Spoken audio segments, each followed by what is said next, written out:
The shooting has definitely become political. It was busy out here on the Capitol lawn earlier today. The rally started around 1 o'clock and students took the podium for about 4 hours, one by one. We're talking about hundreds, if not 1,000 students joining for the sit-in. Everything from anger to sadness, some breaking out in song. Now, they want some changes made to gun laws. That's something we've been hearing from these gun groups for a long time. But what they want on campus, first of all, they're saying this was just too soon to return to class. And in the future, they want to lock down access to all of the buildings on campus.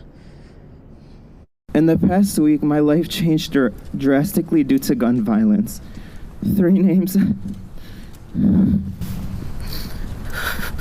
Here they are again, March for Our Lives. The group led by David Hogg, a survivor of the Parkland shooting in Lansing, championing a new package of gun laws introduced in the Senate last week by Democrats.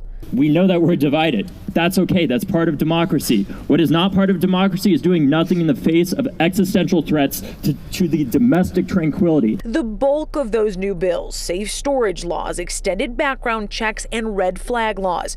Politicians backing them, and the president of the Michigan State Board of Education showing support Monday. We are not asking, we are demanding that policy be made to protect our children. If you don't pass these bills, we will disrupt the nation. I don't care. We're gonna disrupt.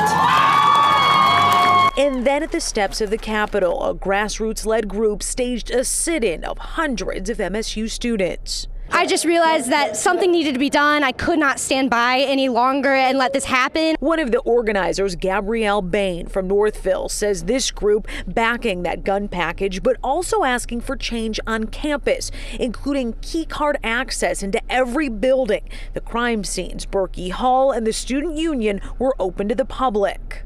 We do not want people like strangers to be able to walk into our buildings. I know on other college campuses that's not the case. As classes resume Monday everywhere but Berkey Hall, they're also demanding an online option for students for the rest of the semester.